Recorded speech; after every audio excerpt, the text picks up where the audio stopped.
Welcome, everyone. Hey there. Welcome to the Human Ecology of Racism, a conversation with Dr. Rebecca Ann Parker. I'm Richael Faithful. I'm a folk healer based in Washington, D.C., who's been running a series called The Human Ecology of Racism. And all of that work, this body of work, which is part of my folk healing practice and healing justice practice, is all connected to how we can explore white people's healing as a pathway for liberation for the rest of us.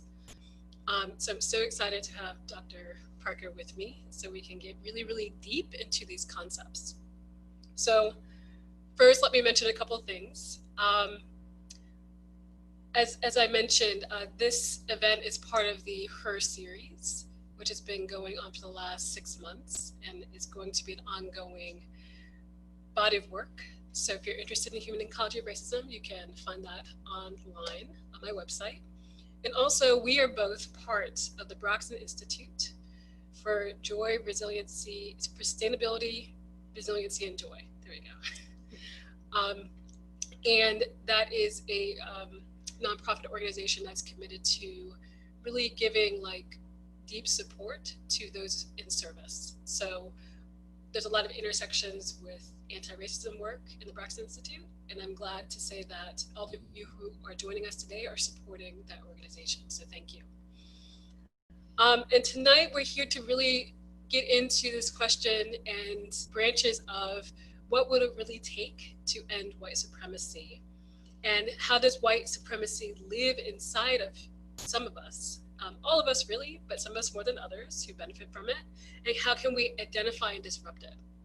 So Dr. Parker is going to be in conversation with me as a person who supports a lot of white folks through healing to answer that question. And Dr. Parker is going to be speaking a lot to her own experience and body of work around anti-racism, which I'm very excited about.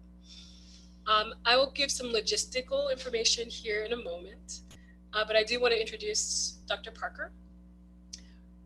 Dr. Rebecca Ann Parker is a founding member of the Broxton Institute for Sustainability, Resilience, and Joy, and is theologian in residence at All Souls Unitarian Church here in DC, and also President Emerita of Star King School for Ministry in Berkeley, California. As a queer feminist and racial justice activist, her books, including Proverbs of Ashes and Saving Paradise, co-authored with Rita Nakashima Brock, challenge Christian frameworks that sacralize or justify heteropatriarchy and white supremacy. In her work, she offers an alternative spiritual and theological set of frameworks that nourish wholeness, liberation, resistance, and joy. So thank you for joining me. Thanks, Michelle. It's great to be here. Great to be here with you. Yeah, I'm so excited about our conversation. Yes. Thank you for joining. So we're going to be in conversation for the next hour and a half. And we're going to have an opening question, and from there we're actually going to we've done some prep. We've had an initial conversation already, and we've shared some questions that we hope to get to. But a lot of it's actually just going to be flowing and seeing what comes up and what's most alive for us. During the time that we're speaking, there'll be 2 opportunities to ask questions. The first is, as we're speaking for the next hour, we're going to invite individuals to use the chat function. So if you look at the bottom of your screen, in the middle of the panel, there is a chat option. And you can either chat to everyone a question that is alive for you as we're speaking, or you can send it specifically to Rebecca Parker. And Rebecca Parker is here, but it's her screen avatar is being run by a great volunteer named Valerie. Thank you, Valerie, for all your help this evening in allowing this event to take place. Thank you. So you can pass that question on specifically to Valerie, and those questions will be passed on to us as we speak, and we'll do the best we can to address your questions along the way and to integrate them into our conversation. The second way to ask a question is in the last 10 minutes of the event, when we open up, or about 15 minutes, open up the conversation for question and answer. So at that time, we are going to prioritize those people on the phone. I'm not sure if we have many, but for those of you on the phone, we want to make sure that you can ask questions. So we'll open the space up to you first.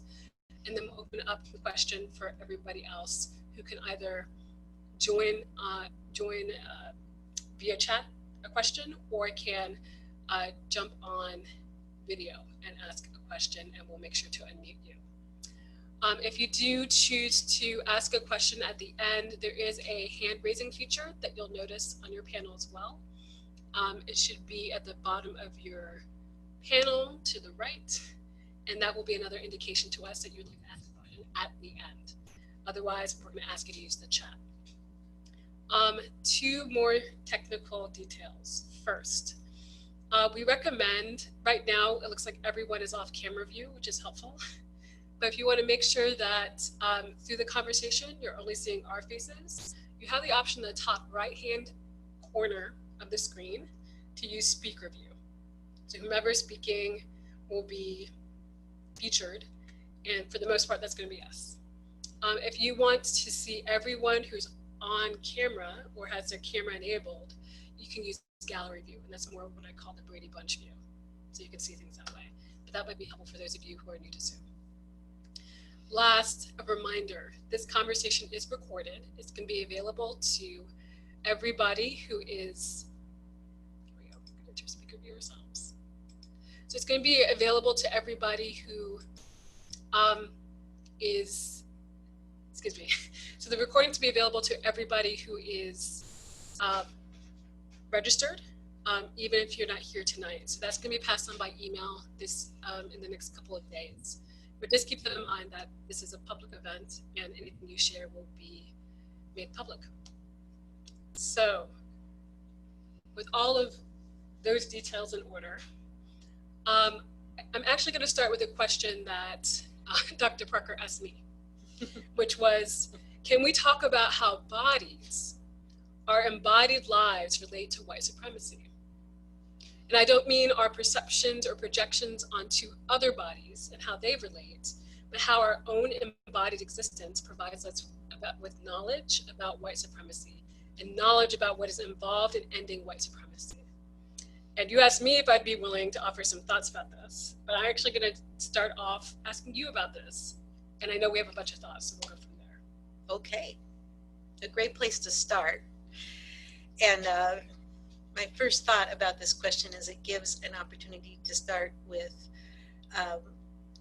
the positive, with something positive, which is, I think, one of the resources all of us have, but I want to speak to the experience of white people that we have, is our embodied experiences whenever we have them, which I think in all of our lives we have moments when we experience a real sense of fullness of life, where we feel like our whole self is present and we're alive emotionally, and our senses are alive and our minds are alive. Let's call that, full aliveness.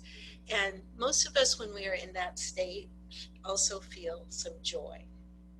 And I think that our best experiences of full aliveness provide the foundation for our resistance to white supremacy, our resistance to all forms of oppression, because our bodies know what it feels like to be whole and joyful and alive. So I think part of the work of ending white supremacy is nurturing full aliveness for each one of us. And one of the people I really learned to think about this from was Audre Lorde in her foundational essay, The Uses of the Erotic. Yes. And she defines the erotic in this broad sense. It certainly involves our desire, our passion, our pleasure, but also, that all systems operating in our being.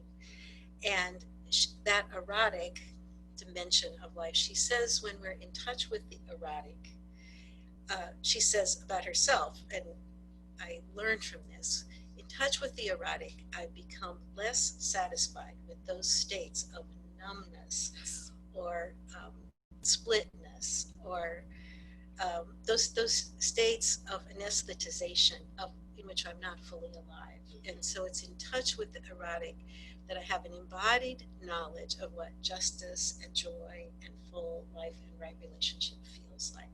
So that's a place to start. Embodied experiences of joy are the foundation of our resistance to all forms of injustice and oppression.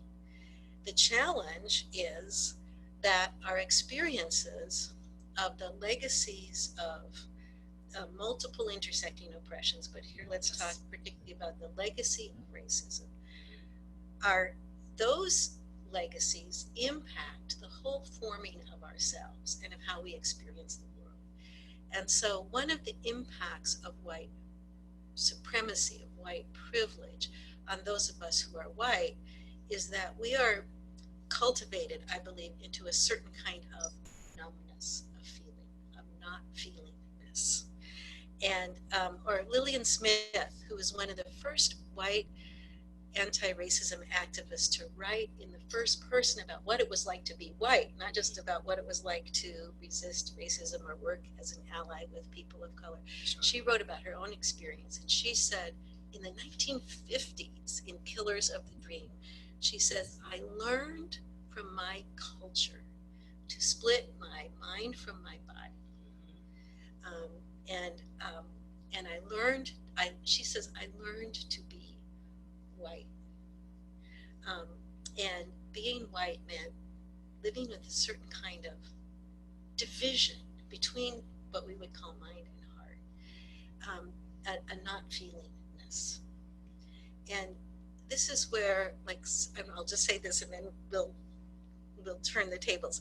This is where, like, again, I come back again in James Baldwin saying, this is the, in Fire Next Time, this is the crime of which I accuse my countrymen, and I'm listening to this as a white person, that they are killing or destroying hundreds and thousands of lives and do not know it and do not want to know it.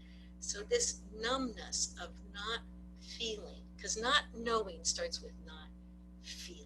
That's right. Not feeling the reality of what racism is doing to the lives of those it impacts, which in different ways is all of us. So the recovery of full knowing, yes, full embodiedness, full feeling and thinking is one of the ways we transform white supremacy. Those are some starting thoughts. Yes, I appreciate that. And I'm going to start by picking up this thread about the cultivation of whiteness. Because I think that's a really key distinction that I often try to make for folks, which is because we know that there's indigeneity, right, even among white people, yes, right, and the one of the forms of violence that white supremacy actually inflicts is upon those who are cultivated into whiteness, right, yeah, even conscripted, right, into whiteness, so they lose that connection to that history, to that ancestry, yes, which have their own like senses of just like connection to body, right? More or less, right? Not all cultures are the same, clearly, but probably have their own sources of connection to body and feeling and emotion. And that cultivation into whiteness then gets us into that extremely dangerous territory, right? Where you can have that level of disconnection that can claim to not know, claim and not know. Yeah. Not know. Yeah. We can pick up on that later. Okay. Not feel and maybe claim and then not know, right? Yeah. And I've been really sitting with this question too, just like how meaningful is knowledge? And this might be an interesting thing to get into. And it's like, even if you know, what does that mean? Does that make it actionable? Does it make it real? Does it actually compel, right, toward some righteous action, right? But once you get to that really dangerous level where you may not feel, you may not know, there's this option for numbness, right? That's, for me, what creates a ripe environment for violence, in addition to much of what you describe, right, in your body of work, right? Saving Paradise in particular, right? When you talked about then the sanctification of that, the justification of that violence. But so often I explain that, to me, one of the most curative elements for whiteness, not people who benefit from whiteness, but whiteness, is being able to reconnect. And it's so interesting because in so many folk traditions and shamanic traditions, the very definition of illness is separation. Yeah. Right? So a lot of people are surprised that that's our work, right? There's political work about knowing and understanding how these systems work. But when knowledge isn't met with that embodied sense of even self and having that template to then be able to relate to other people, right? So if you're disconnected from yourself, you're certainly not relating to me. Yeah. You're not relating to my collective struggle, right? It's certainly not my historical struggle because that's not tangible to you. Yeah. And that's to me such an important key of this, and that's why I appreciate like you bringing that out as our first question. So just to pick up on one piece, yes. If I'm disconnected from myself, those disconnected parts of myself that I have lost or denied also then become the things that I project on to others. So white supremacy, one of the ways it manifests is for people who have been cultivated into the kind of whiteness that separates, like, let's just say, feeling from thinking. Then white folks project onto others their feelings or their feelingness or their embodied feelingness. So then you have this cathected relationship that will happen between white people and people of color, where white people want to be in relationship with people of color, but really what they're seeking is a lost part of themselves. And the other person is not fully real. So, to be really specific, it's like white people will love the embodiedness of like Black music. Sure. Okay. And want to be part of it and want to be connected to it. I think it's very important to be able to interpret that when you're a white person as being drawn to something you've lost in yourself. And then coming back to, where is my passion? Where are my emotions? How do I integrate and become whole? And what's causing the barrier within me between all the parts of myself? And only then can I come into relationship with you as a full-bodied person and right. Not as projecting onto you a lost part of myself. And that's one of the challenges for white people, is to withdraw those projections. They can be negative. They can be of the thing one most fears, and they can also be of the thing one is desiring or wanting. That's right. So all those things, though, disrupt an I-thou human relationship between people. So you're also saying, I also heard you say that part of the challenge is to recover, the way I heard it was the ethnicities, the cultures, yes. of the indigenous cultures of diverse white cultures. And one of the really concrete ways I learned about that was from a friend of mine who's Italian, who I worked with, and for whom the expression of lively emotion, like anger and passion and sure. engagement and interrupting another person and being right in there in the conversation, is like culture. But in coming from Italy to the United States as an immigrant, and moving into the academic hierarchy okay. of like PhD work, sure. there's all this expectation of her to not be angry. Okay, so now my friend has resisted this, and says to people, no, when I'm expressing my anger, it's my expression of relationship and connection to you, of engagement. And so she's fighting to not lose that indigeneity. Yes.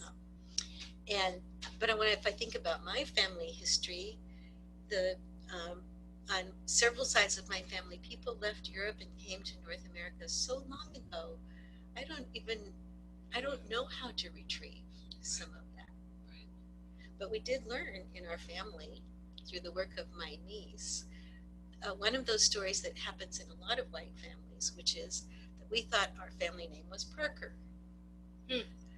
But my niece traced back the history and discovered that actually our family roots were French Canadians who'd come from Normandy to Canada a couple centuries ago, it seems, and their name had been anglicized from Paka to Parker. Okay. So now I know I have French Canadian cultural roots, but I have to think a lot about, do I want to recover? Do I have a French Canadian identity? Or how far back is that legacy? It's so far lost that, you know, it wasn't even in our name didn't even hold it anymore. But this happens to everybody's indigeneity. The loss of names, the loss of roots, the loss of ancestors in the so-called melting pot. Yes. Anyway. And I guess it's into, I'll riff on that and then maybe we can pivot to another question. I just want to check in. Are we good on questions here? Great. So reclamation is a really important part of my work. Right? Yeah. And I really love that story.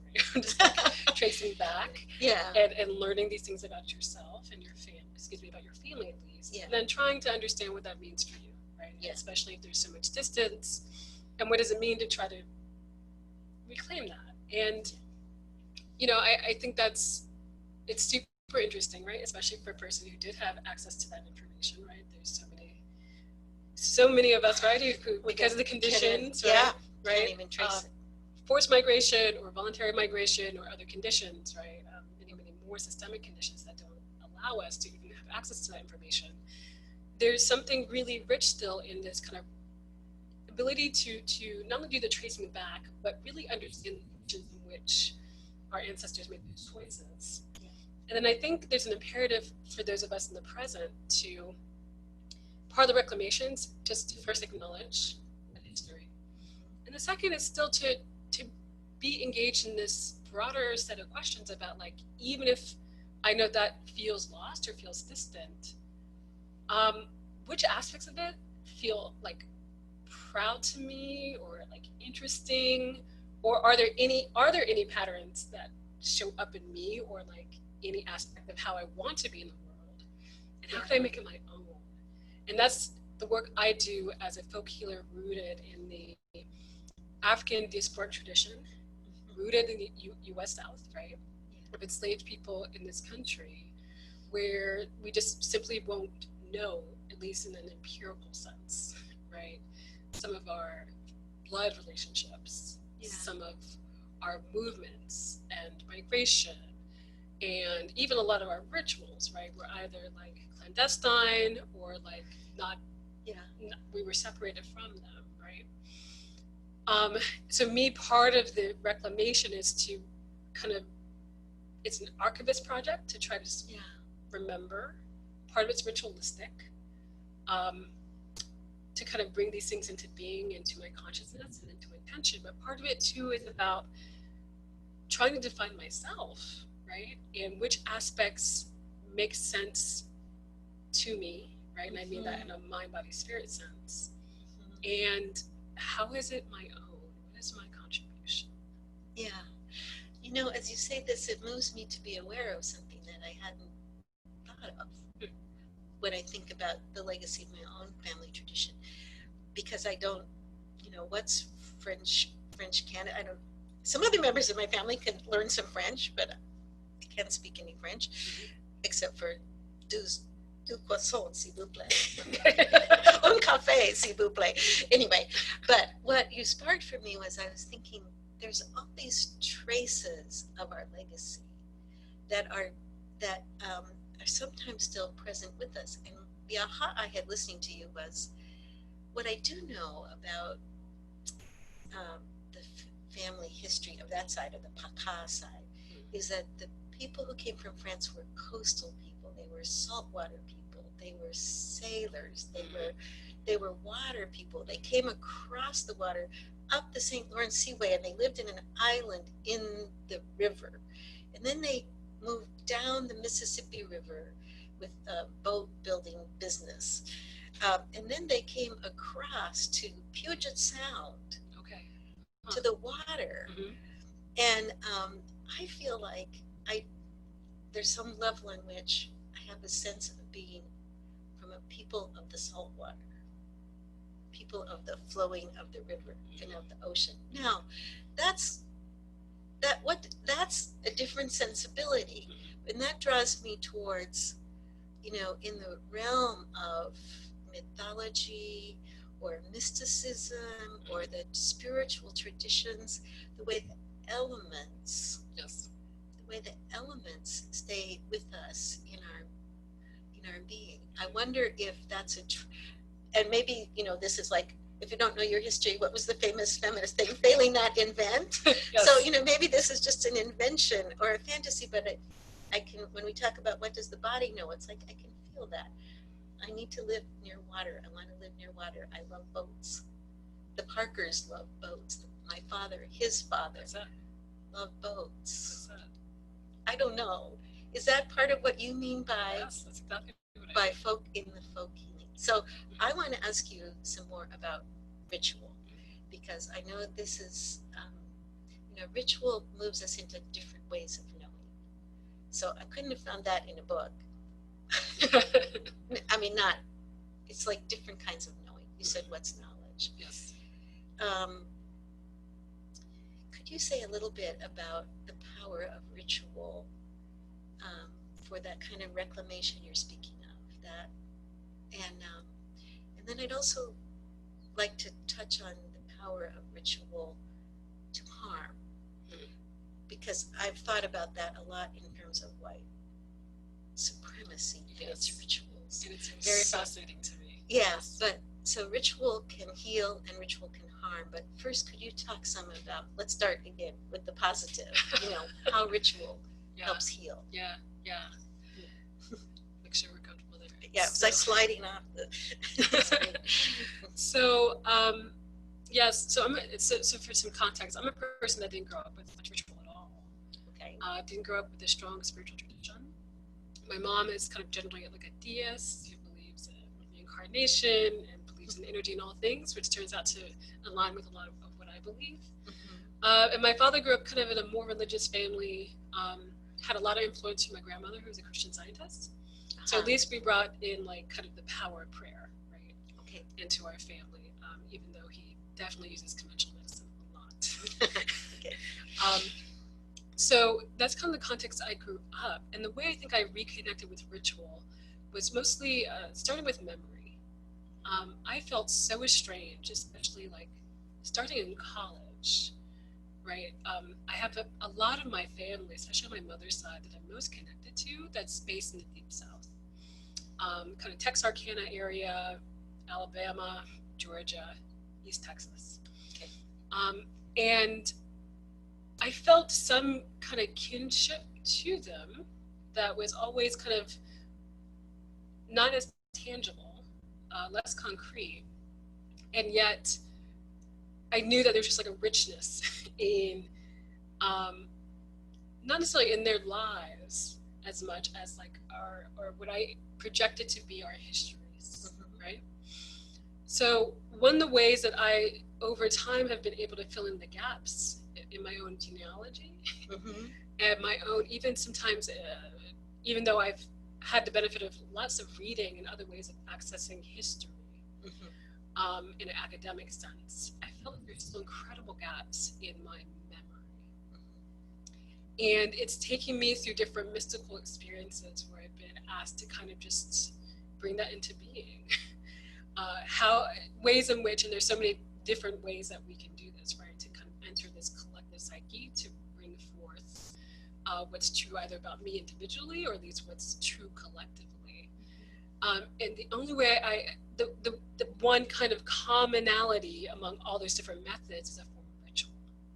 So that helped me feel connected and actually reclaim myself, identifying myself as a Southerner. Okay. I've been able to kind of reinvent that. It identifies a gentle boy, so I'm a person who's a queer mm-hmm. Southerner, mm-hmm. Who's masculine of center. Yeah. But I've been able to do that, and it's allowed me to do a number of things, both in not only memory for myself, but in service to the ancestors, right? So for example, I do have a drum. It's an elk-based drum that I've made. It is an open-based drum, which is a little bit different from a lot of African drums that we know. Yeah. But to me, that is the bridge between this African diasporic experience of forced migration, because we do know that there's not a lot of conjurers, right? There's not a lot of enslaved people that were able to drum, right? The drum was, it was not allowed, it was outlawed because they saw it as a form of ritual that would have the ability to bring people together. Too powerful. Too powerful a tool, right? Yeah. A sacred tool. So for me, being able to play the drum, right, for myself, but also in sacred space in that form of ritual, served as both like reclamation, memory, but in a mystical sense, I believe that the energy of me actually drumming for my ancestors, like a dedication to the ancestors, literally. Mm-hmm. And I've been told as much by some other spiritualists. So it serves a lot of purposes for me.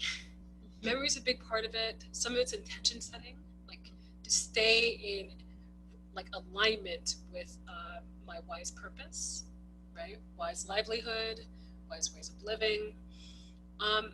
But it's also a way too, it's often for me a version of prayer, right? Because the way in which I think many of us in a kind of, I don't know, ambiguous Christian form of being raised, right? For those of us who may not be in a very specific Christian tradition, but live in this country that's predominantly Christian, I often felt that like prayer was just so disconnected to me, right? It was just kind of like petitionary request to something I didn't feel connected to. Yeah. Right. And ritual has really enabled me, whether I am doing candle work at my altar space, or whether I am doing cleansing ritual at the water, right, and using the elements to actually like allow me to feel like I am being cleansed and purified and transitioning. Or I love fire ceremony, right, that can allow me to feel like I am burning away that which no longer serves, and actually bringing in power and creating space for what's new, and bringing in all the plant medicine into that fire. All of that allows me to feel connected to not only a personal intention, but kind of a collective wish of where we need to be. So it's a reclaiming of connection, yes, to those who've gone before. And I'm thinking about the drum, and I've experienced when you were leading a simple ritual with the drum, and how the vibration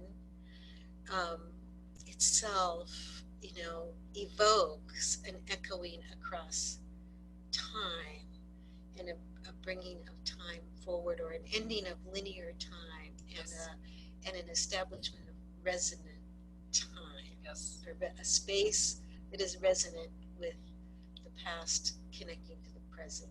The drum is powerful that way. And I suppose water is too, all the elements are.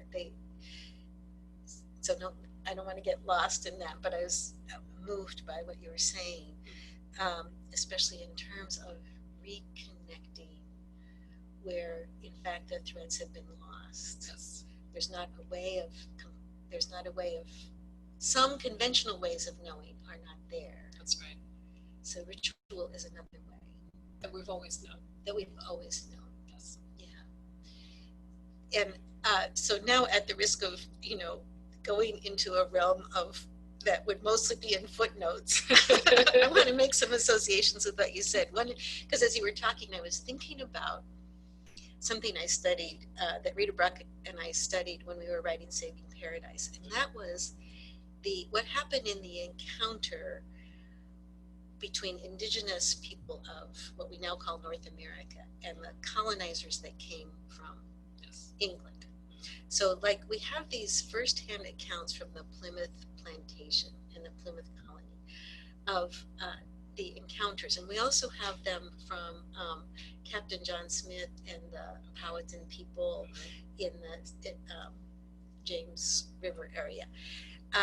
So there were these narratives, and you can actually read them and see, well, one of the things that happened was that the cultures that met there met through ritual, and they couldn't understand each other's rituals. Oh my. So we have this, so the rituals, they couldn't understand each other's rituals. So we have this account from the Plymouth colony people writing about how once they'd established their colony, they're looking for indigenous people because they know they're around. They see their abandoned camps where the campfires are still warm. They find their baskets of stored grain. but they can't see them. And then they hear them at night playing the drums and making and singing, but it doesn't quite sound like singing to them. It sounds like howling to them. So they're scared. Okay. Wow. Okay. They're scared. But if we study from the indigenous people, what they were doing was preparing to welcome them. So then after this description from the Pilgrims or the Plymouth plantation people of the sounds, then they describe that the indigenous people arrive. They cross the river and arrive in their camp, and they come in great ceremonial array in their finery, and they're coming to welcome the people. It really is a ritual of welcoming the strangers, and the traditions there were that you incorporate or adopt the strangers into your tribe. Well, the Plymouth plantation people were not about to be adopted or incorporated, and so they couldn't understand. Wow. But they tried to meet the rituals themselves by then getting dressed up in all of their finery with their musical instruments and processing. So you actually have this ritual encounter. But so as I said, this was probably a footnote, but the indigenous people's way of connecting and relating was through a ritual greeting, a ritual welcoming, and a ritual incorporating into their community. And the colonizers had a whole nother system of meaning that was what everything meant to them. And they were, and then you had a struggle about who was going to incorporate it. And history tells us a lot about how that happened and what happened. And so I'm super curious. Maybe that's not so much a footnote, right? Because I think, I mean, there's so much history and great books already about how white settlers, right? Yeah. Continue to encounter and then try to conquer, right? Yeah. Indigenous nations. Yeah. And yeah, for the most part, right? Like, yeah, tried, right? Like they attempted genocide, right? Because many of these nations still exist in some form or another, but like and there's, like I said, just tons of literature about like the creation of whiteness and the difference and how capitalism plays a role. But I'm still really intrigued. I want to make sure we return back to the ritual of harm. Yeah. Right? Because that's, and I've learned so much from Saving Paradise about like the kind of theological framework that's really propelled some of these rituals to take place. Yeah. Both fascinating and frightening. And then I'm going to follow up with a question about you more specifically. Okay. So let's stay with this ritual point. Okay. And if people want to read more about, in Saving Paradise, there's a whole discussion of this particular thing I was mentioning. But what we also looked at was what was the ritual and meaning framework that the colonizers brought, the European colonizers brought to North America. So those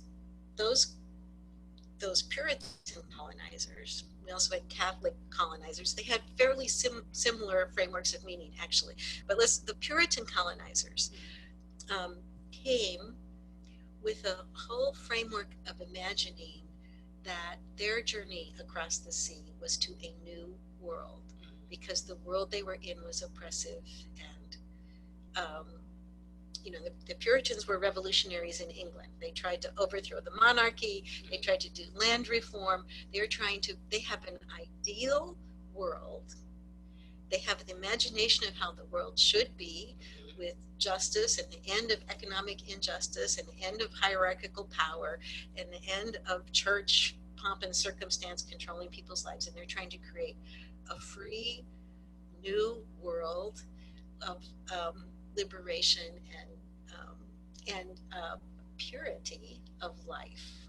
Okay, So they're coming, imagining that the world they're coming to is like the Garden of Eden, and that they are going, and they're going to return to the pristine beginning of things. So within the Garden of Eden framework, the indigenous people can be one of two things within that whole imaginative framework.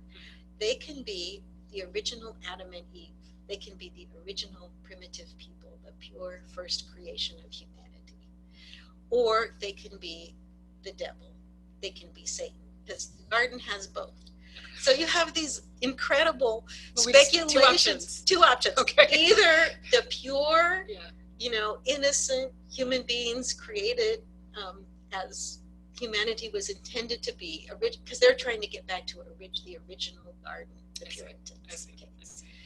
But they're imagining it as a pure world, untainted by all the filth and injustice of the fallen old world, the new world, the recreated world. So you have these Puritan speculations that when they encounter the indigenous people, they're actually encountering the original language of Adam and Eve.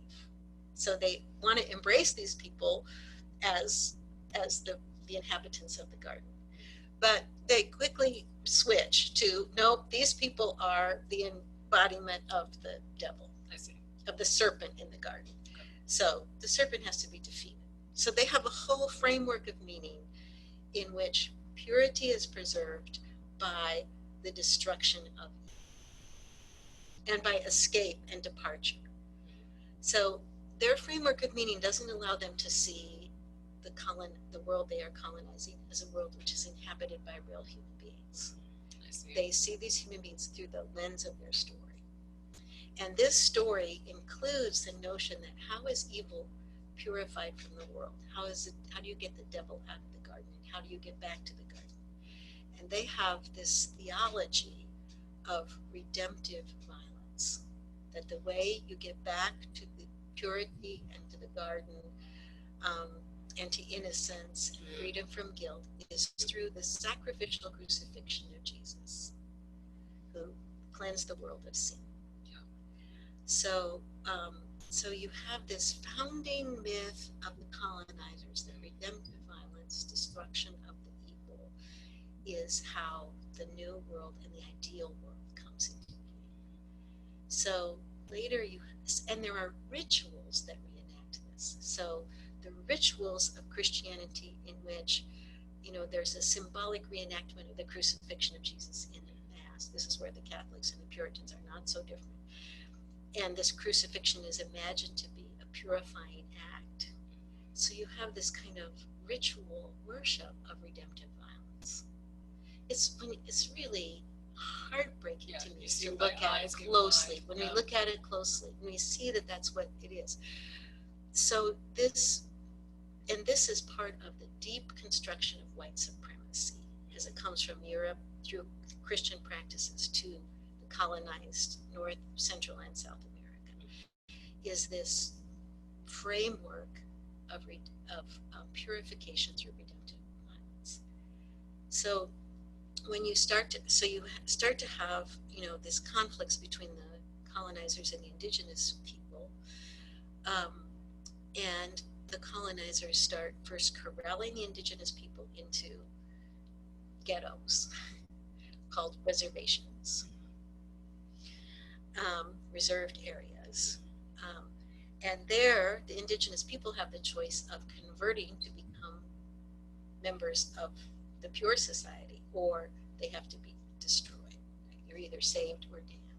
So then you also have these terrible narratives of conflict in which Puritans are burning the indigenous people fought back in part. Yes, let's be clear. Yes. They started by building alliances, but they ended up fighting to get fighting for their lives, for their lands, for their culture. But you have these terrible narratives of Puritans writing about the burning of indigenous people's villages to the ground, sometimes with all of the inhabitants having already been corralled. And like Cotton Mather says, that the smoke from this fire is a sweet incense to God. So this, for those of us who are white, who come from this heritage of colonizing Christianity, to really face the depth of these systems of meaning in which the violent destruction of other people, genocide, is part of a religious system that's ritualized in the sacred space of sanctuaries as the way in which the world is purified of evil and the hoped for new world, ideal world of justice and peace and freedom from oppression comes into being. So, and you know that I make the link then between that ritual and what we see in the public lynchings by white crowds observing, as if it were a picnic. We now know from the people who study the postcards that the lynchings are like a reenactment of crucifixion in which somehow white culture is purified of evil, and this is at some level to be celebrated. This is so horrifying, so heartbreaking, but it still permeates our culture. Let's pick up on that and a direct connection to you. So I'm checking in on questions. Every question, that's great. So I'm curious about examples that you see today, because I think many people probably think these legacies are really old. Yeah. Or at least me as a 33-year-old, people are just like, clearly that may have happened in my parents' era when they were growing up, but it's not present now, but we know there are remnants of that clearly. And I'm curious for you, like, and it's going to be a slight pivot, but feels really important. What continues to motivate you to challenge these paradigms that you've in part inherited? And like, what is it going to take, right, for us to really, really transform? How do we move away from redemptive violence as such a core aspect of self-identity for many white folks who at least grow up in these traditions, or at least are clearly impacted by the culture of these traditions? Yeah. So that was many parts. Examples now of this kind of sanctified violence. Ways in which you continue to show up to change this paradigm. And then, like, what will it take?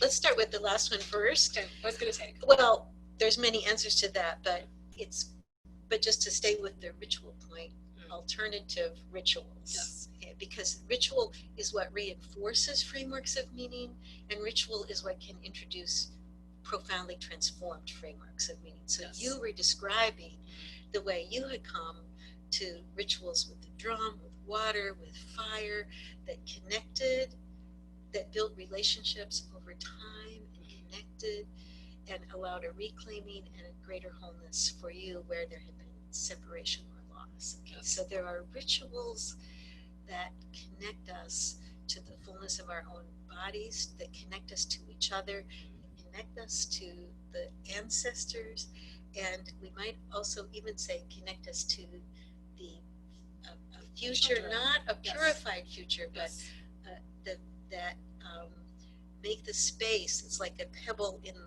dropped in the pool that sends ripples into the future that are healing waters, refreshing waters, justice rolling down like waters. So this is part of the importance of ritual. So we have to, I think, reclaiming ritual is one of it's not the only thing that's going to end white supremacy, but it's an important part.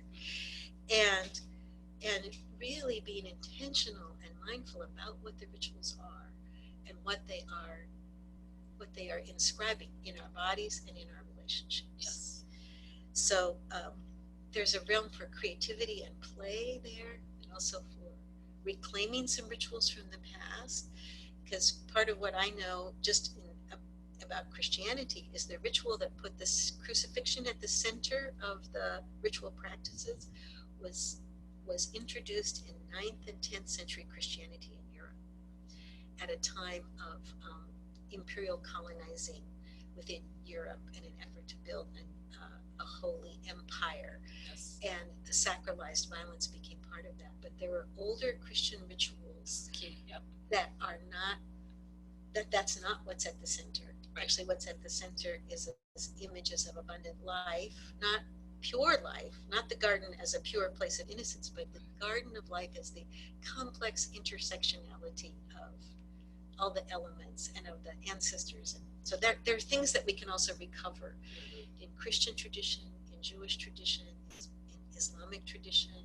In all the religions of the world have some life-giving streams, and all of them have dangerous danger. Yes. Yeah. So there's no pure religion. We have to be intentional, but we have to shape ourselves intentionally for relationship and connection. Okay, so you asked me 3 questions. Okay, examples now of how this redemptive violence continues. See, this is the way I read this, the spectacle of the extrajudicial killing of people of color. Yes. And we know, we've been reading about the killings and disappearances of Indigenous women. Yes. And also this rhetoric we have right now about how to make, I just don't even want to repeat the rhetoric. Okay, the Make America, MAGA. Yep. Yeah, I don't even want to say it. MAGA. But the way that notion of closed borders and getting rid of the people who are viewed as dirty, as polluting, as criminals, that we have to stop them, we have to imprison them. And we're not even talking about this rhetoric of doing this. So the detention centers, the children in cages separated from their parents, all of this at some level is undergirded by some kind of redemptive violence or purification through the destruction of evil. And, as a person rooted in progressive and life-giving forms of Christianity, I am just appalled at how this rhetoric and the mood of our country right now is supported by so many Christians, even mainstream Protestants. But I can see why. I can see how we've got this deep framework within Christianity. So there are alternative Christianities that embody something else, and we need to bring those forward and keep feeding them, keep nourishing them. But other religious traditions too, like the folk healing ones here, recovering, of course. So where do we, I just think we see spectacles of redemptive violence happening all over the place. And you asked about knowledge. Is knowledge enough? So on one level, people can see all this and say this is wrong. Mm-hmm. And on another level, people don't act to change it. And I was just at the Holocaust Museum on Friday, looking at the exhibit about what was going on in America, in the United States during the 30s and 40s, and the build-up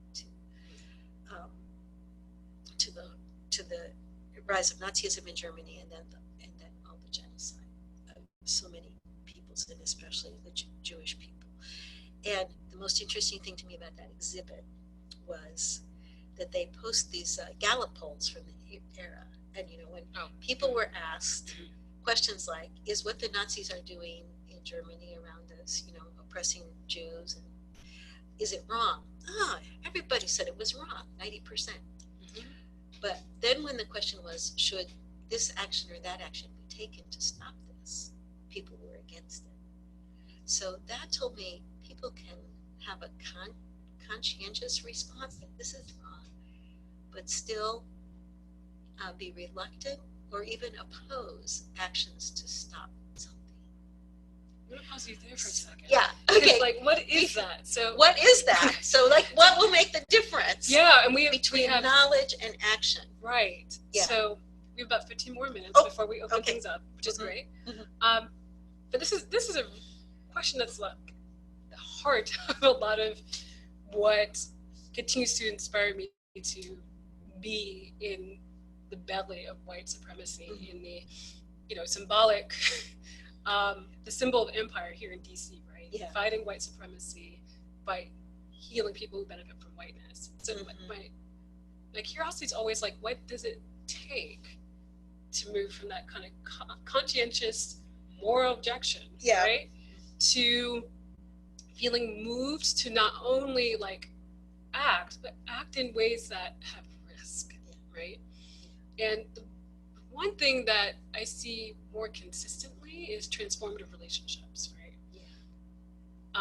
It's not the only thing, right? But this is something that I talk to Adiel about, my partner, who's a white passing Cuban woman, who grew up in a very conservative Cuban family that tried to cultivate a lot of whiteness in their family, and have been successful with 3 out of 4 of their children, except her. And she was able to get out of Boca Raton, Florida, right? Very fluent white community, trends older. She was able to get to grad school and developed really close relationships with Black people. And it's no accident, because one of the first things I told her when we were even just friends before we began dating, I was like, you actually like what? You actually really, really like Black people. And she's like really surprised. I'm like, no, most people don't. And that is because, in my own experience, growing up in a predominantly white community and still being in deep relationship with other white folks who are actually do like Black people, it has to do with, in part, some of the transformative relationships they've had to actually be really close to that suffering, to that violence, the everyday indignities that can come with being a person of color, and being really just like having that experience, at least vicariously felt, embodied, and wanting to be transformed, right, through that relationship. So I wonder if that's true for you, and I wonder what else is true for you in terms of like what has been able to move you through, and I hope maybe like others, right, through having that kind of that in their moral fiber, but then also like moved to risk.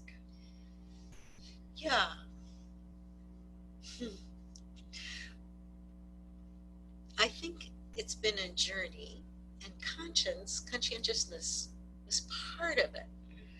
But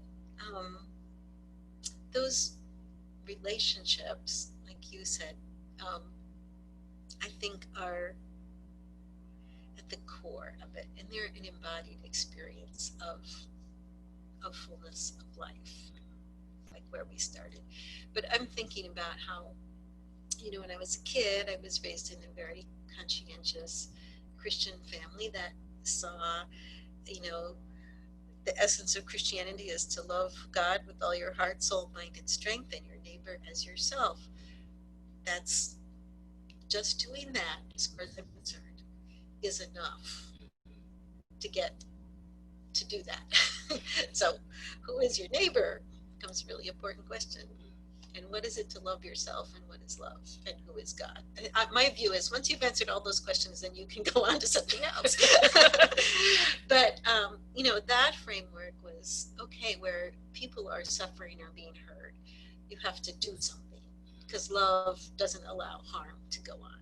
So I have never forgotten how, when I was in about 6th grade, our church community, up in the Pacific Northwest, we had redlining in our town. And that meant that the white people had privileges in some areas, and there were areas where people of color couldn't get a mortgage, couldn't buy a house. Well, as a 12-year-old, I had a sense of indignation about that. That's not right. That shouldn't happen. So we did this campaign for open housing, and we went door to door.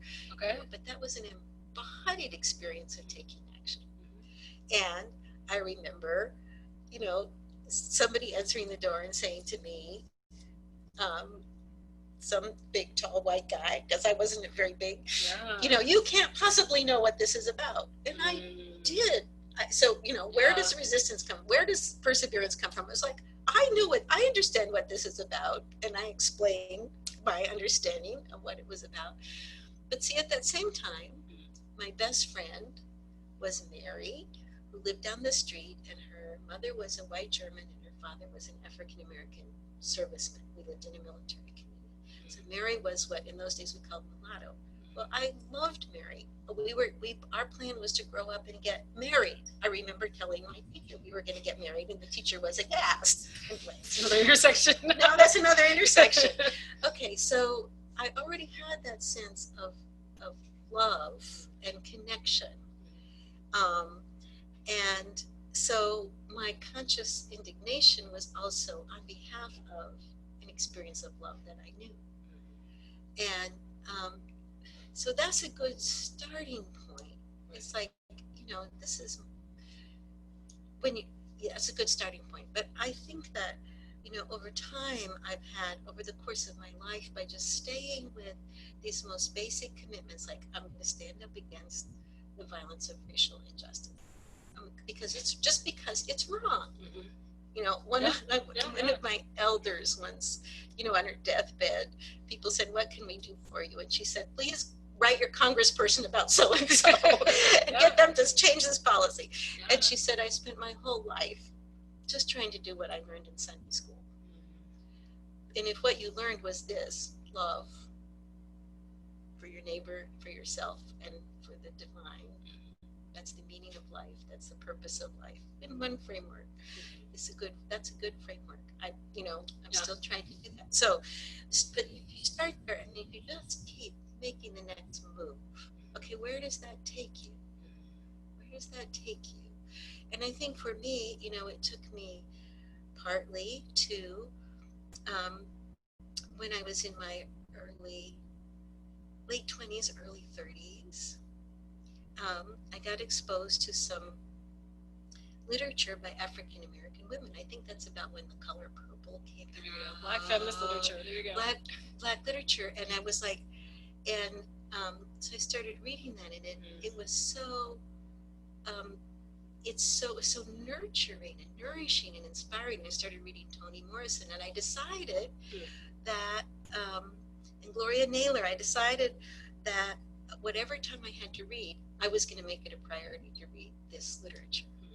So then I felt that I have benefited from this language and this storytelling and this artistry of these incredible writers. They were saving my life. They were helping me feel things I hadn't felt. So then I have a sense of obligation to, how do I've received a gift. What do I give back? What do I give? What is the exchange? What do I give back? So then when I had an opportunity to help shape a school that was educating people to be ministers, I said, I want people, and it was a historically white liberal school. I said, well, I want people who are being trained to be ministers to have exposure to this thinking, this literature, this work, where this is creativity and beauty and insight and powerful work happening. So we have to transform this school. Well, that turned out to be a really hard job. Yes. Okay, we have to transform this school so that people who are going into service, into leadership, are being shaped by and have whatever ethnicity they are, but are receiving this medicine, this good medicine. Yes. And evolving their sense of vocation in response, in gratitude. So doing that brought me into relationship with more people of color who became my co-workers and co-conspirators. And then we started experiencing all sorts of hostility and resistance towards this. People withheld money from our school. People sent hate mail about the people of color the school had hired. And so then I'm in a close day-to-day working relationship with brilliant people of color who are trying to do their work in an atmosphere that's toxic and hostile. So I'm starting to begin to learn what it's really like for people of color to create and to claim life and to teach and connect within this legacy of injustice. So those relationships, just deepen my sense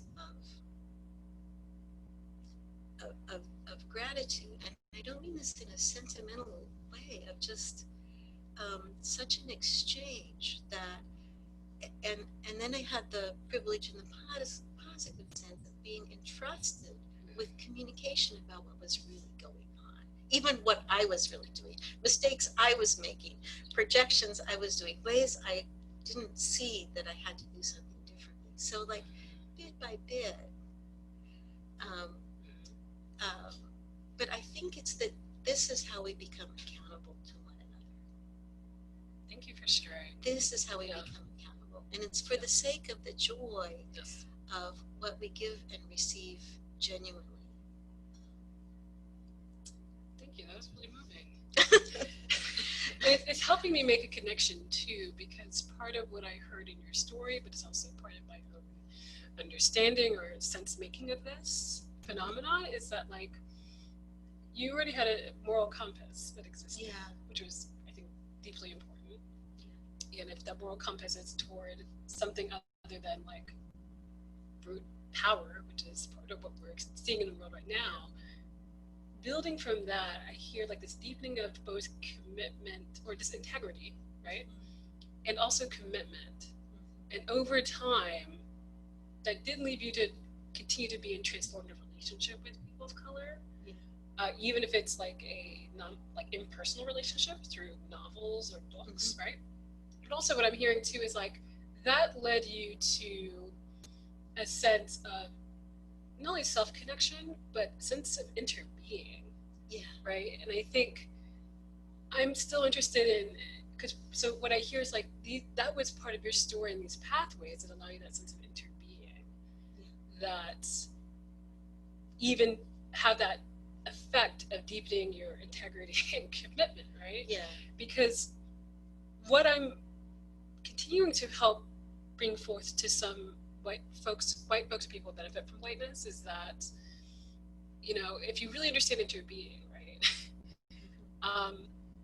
you're beginning to understand, right, in the world in which you live, even though there's been so much constructed around white supremacy to make it not seem what it is, right?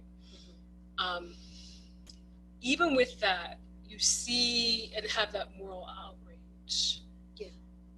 The more that you are understanding that reflects, right, if you're part of the majority and you're not only complicit in a way, but also able to benefit from it, and you're not doing what you can within your sphere of influence to interrupt it, then that's reflecting a poverty of spirit. And that's not killing you in the same way, but it is killing you. And I think understanding like how people are getting to that real embodied sense of interbeing is what's moving folks. And that's what I heard in your story, which was really beautiful. Thank you. And it keeps going. The learning continues.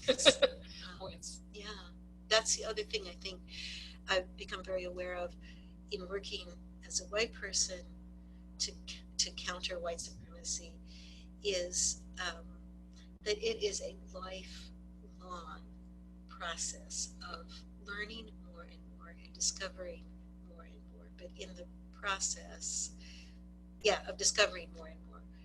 And so it's, you know, it doesn't end. I mean, we have complex beings. That's right. Because in other dimensions of my life, I'm not privileged. I have had to deal with some oppression and some violation. And and I know how much has been involved for me in like recovering from internalized sexism, recovering from internalized hetero patriarchy. I still have to work all the time about not undermining myself as a woman and saying what I really feel, and not silencing myself in certain situations. All those things.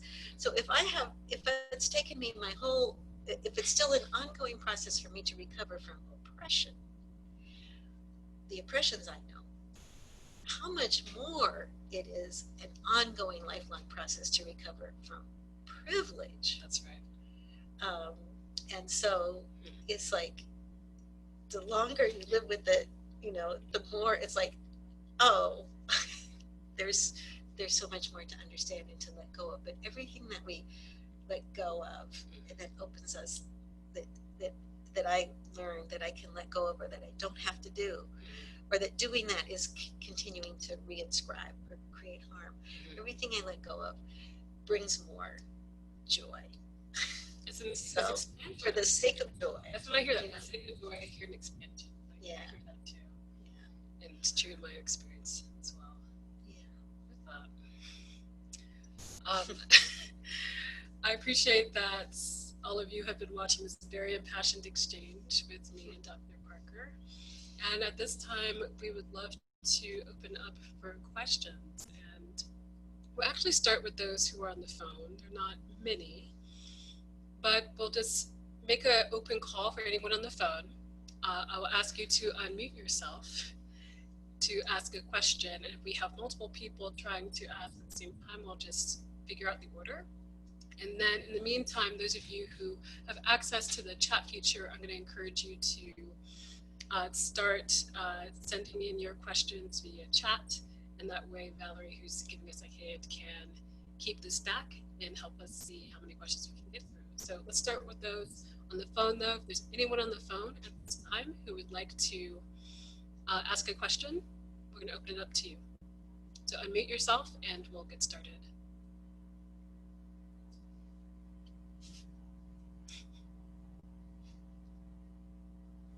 So far, so good. Last call for anyone on the phone to ask a question, and we can also come back to those on the phone before we finish here too. Okay. So it looks like there's no one on the phone who wants to ask a question first. So we'll go ahead and move on to those of you who are joining us by PC or app with a chat question. And Ben has sent a question to us. Are you sure they have the ability to mute themselves? Yes. Pretty certain that folks have that ability. Is that the question? Yes, that's the question. It's not a substantive question. Well, we could make it a substantive question. Do you have the ability to mute yourself? Yes. Okay. Then if you have another but it's important to unmute yourself in many situations and speak up. That's what you did. Ben, you can go ahead and ask your other question if you have one, and we're still open up to other questions that folks have. If not, we certainly have 15 more minutes of discussion. Yeah, we have some other topics. We have plenty of other topics that we didn't even get to. But what's on your mind? What are your questions? What questions do you have? Okay. Or comments? Great. No, Ben has a question, and Ben is asking, can Dr. Parker give examples of things she has let go of as part of recovering from privilege? That's a great question. That's a good question. Okay, let me think for a moment. Well, one of the biggest ones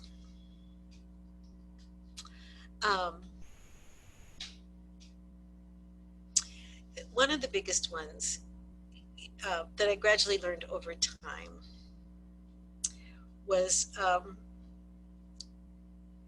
letting go of benevolent paternalism, which I still have to let go of sometimes. And what I mean by benevolent paternalism is thinking that my job is to help those less powerful or less privileged than me who are suffering from racism, that it's my job to do something for them, which is the kind of thing that will make me step into a meeting where people of color are present and in the leadership and say what really ought to happen. And, okay, this dynamic. And, I had to, and I think benevolent paternalism, as I've learned to face it in myself, is about, wanting to be a good person in my own eyes, wanting to see myself as fulfilling what it means to love my neighbor, to be the good Samaritan. And that is actually just a reinscribing of a certain kind of power and privilege that is often not the help that helps at all. So that would be one example. Another thing I had to give up early on in my work helping to shape a school to become a counter-oppressive, anti-racist community, which was an ongoing project and not finished, was, I started out with this notion that all I had to do was make sure that our school had some people of color on the faculty. As if just having more people of color in the mix would change the situation. And I had to let go of that idea. That was so unfair to the people of color, for one thing. I had completely not examined what it actually meant for the people of color to make a decision to come into a liberal but predominantly white institution, and with expertise in areas other than anti-racism, and to have the expectation that presence would itself bring in some transformation, without any. So I had to let go of that idea and become much more tuned in to what it was involved for everyone in that situation, in those situations, and that what really made even a little bit of transformation possible. So that's giving up benevolent. I guess you could call that letting go of benevolent paternalism, letting go of a kind of naive, we might call that tokenism now, but just a naive strategy as a white person. I'm going to just help make sure there's more diversity here. This is why diversity, you have to let go of diversity as a goal in itself. Let's stop. Okay. All right. So those are a couple examples. And I have a brief follow-up to that as we wait for additional questions. I'm really moved by what you shared of letting go of. It sounds like you were able to let go to a certain degree, right? That naive strategy of simply putting people in, and because they're coming into the system, which is that has not been transformed yet, therefore it's a high cost for them to enter into that space. I'm curious about how you've cultivated the humility to just hear from folks' experience that your strategy is actually really, really harmful, right? Not only probably not effective, but could cause harm. How have you been able to receive that knowledge, that feedback, and be able to still stay in relationship, or sometimes not stay in a relationship, and just do the work? Because not everyone can do this. That's very clear to me. Yeah. Or they can, but it requires a level of skill, commitment, and integrity that most people have not cultivated yet. Yeah, I don't know. I don't think I thought of myself as having humility, Okay. Because I can be pretty arrogant about what I think is the right thing to do. I have to work on that. But I think it was truly the generosity of people of color that I was working with, who would say to me, this is what I see here. This is the impact. Sometimes that was, people who were willing to come to me and say, you did so-and-so, and, you really screwed up here. And this is, it hurt me. It had an impact that was bad.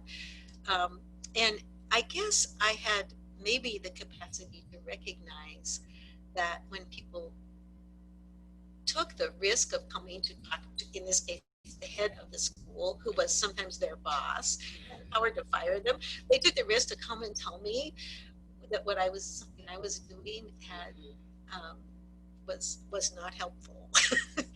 That I had to be respected, and and that I had to listen and work through what it meant for me to really integrate that. But I also, as a teacher, because I was trying to work in the classroom, I would see the dynamic of what happened when people of color spoke up in a classroom, and white people got, were defensive instead of receiving. So secondhand, I had other people practice. So some of the people who are students at Star King can probably remember, sometimes when I would have ask students to practice being confronted by something, and it being told, this, you did this, and it caused harm, and then practicing saying, thank you for telling me that, because by telling me that, you've made it possible for me to try to live my true values more authentically. And since I was teaching other people to do that, when it happened to me, then I practiced it too. But it wasn't just confrontative information. It was also the, because I had colleagues of color, a co-author, Asian American co-author who would say, this is what it's like. This is the trouble with white people, she said. This is the trouble. Or it was, would just, I remember when one of my African American colleagues had a friend was dying who was white, and he went to see the friend, and there was no openness or hospitality to people coming in and being with the person who was dying. And my people of color friend was like, what's wrong with these white people? Don't they understand? What is this inhospitality? What is this coldness? And just to have a colleague who was willing to share that,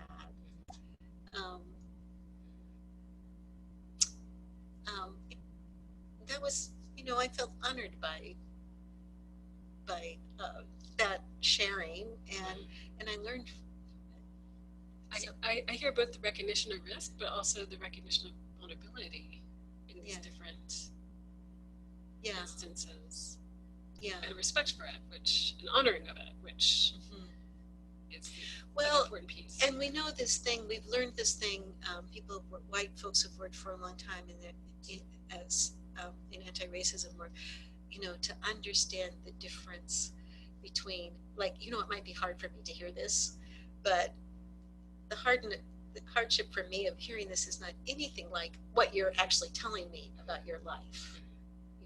So who has the right to comfort? Whose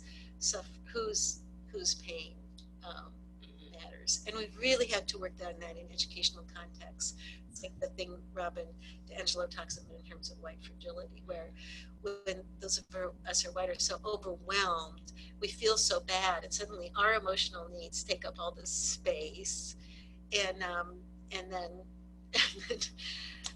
it's so tiring for people of color. Like, what are you as a person of color supposed to do then? Comfort, it's so the finding the balance of really listening, really feeling. It comes back to, really having a heart. I guess it's a third topic, or a third layer of it, which we won't have time to get into. So I'm sure that we can address at least one other question before we leave. But that gets, there's a kind of a third layer to that, which is like when we live in an era of call out culture, right? Yeah. Where people can be really, what's the word? Not always discerning about their pain and the subjects of that, or subject people to that pain, right? Yeah. The negotiation that has to go on with sometimes people in solidarity, not only white people, but other people who are allies to people about like how do you receive that information? How do you discern what is yours?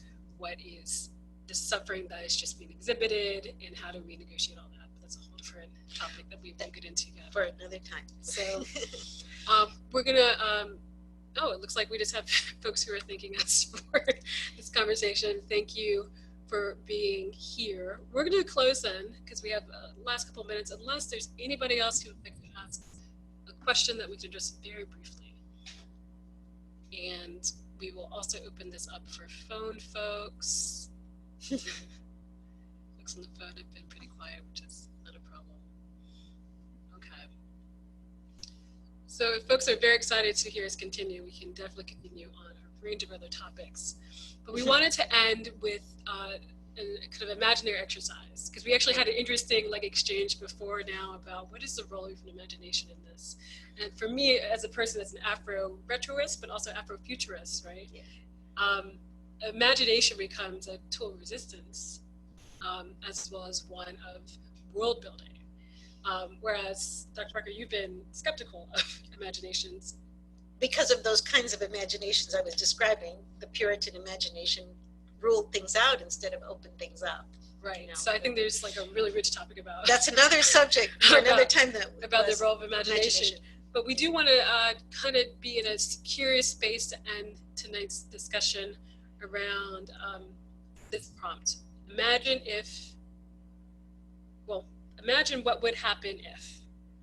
Okay, imagine what would happen if. So we're going to actually kind of engage in kind of a collective poem, which is something that we've begun to do in that series. Right. So imagine what would happen if, and I'll have you start. Imagine what would happen if those of us who were white stopped putting ourselves as the center of the story always and became part of the chorus instead of the main character. Okay. Imagine what would happen if people of color were able to exist in a world where they were fully human and fully embodied. It didn't have to devote so much energy to navigating and surviving white supremacy, how much creative richness and vitalness can be brought back into the world. Imagine what would happen if, when I encountered you, I was really glad and happy to experience the fullness of who you are, instead of see you as a person who might do something for me, or where connection to you might benefit my life. Imagine if everybody that I encountered as a white person, I was welcomed their full presence and wanted to know who they were and what they were bringing, and wanted to bring myself to them too in wholeness. Imagine if we began to understand power of not being material or being related to influence, or ways in which we can control and dominate, but what if we could imagine power as that of connection, our ability to relate, our ability to be in the rhythm of transformation that exists in the world. Imagine what would happen if we let the water and the soil and the air and the plants and the sun and the stars teach us what interbeing meant, and regarded ourselves as accountable to the flow of the earth, and ourselves as part of that flow of all interbeing. Imagine what would happen if we were in a world in which we were so deeply connected to the elements and nature and the cyclical aspect of all beings that exist, that could move us toward an ecology that was holistic and embodied and felt real and urgent, so that there is a future for us to imagine. Imagine what would happen if giving was more important than having, and letting go more important than holding on, and remembering and imagining more important than any other kinds of knowledge. Thank you. And with that, thank you for being with us for the Human Ecology of Racism, conversation with Dr. Rebecca Ann Parker. As I said, we'll be sharing this recording of this conversation to all those who are registered. And I think we can share an excerpt online, maybe an excerpt online to those of us who didn't join, so they can continue to see I think we can make this available so folks can see the full conversation later once they register. So thank you for being with us tonight and listening to us just kind of riff and get into our conversation. Thank you to Valerie, who gave us tech help tonight. And thanks for being here. Have a good night, everyone. Thank you, Michelle. Thanks, everyone.